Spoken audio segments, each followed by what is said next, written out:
వారితే చక్రవర్తి అయి రాజ్యమునేలే రామయ్య తండ్రి మాటకై పదవిని బదలి అడవులకేగెనయా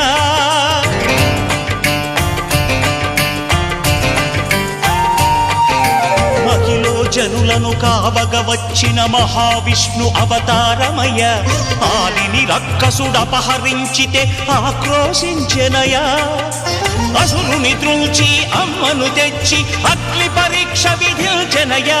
సాగలి నిందకు సత్యము చాటగ కులసతినే విడనాడెనయ నా రాముని కష్టం లోకంలో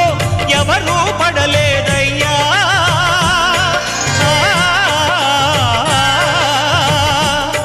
నా రాముని కష్టం లోకంలో ఎవరూ పడలేదయ్యా సత్యం ధర్మం త్యాగంలో అతనికి సరిలేరయ్యా కరుణా హృదయుడు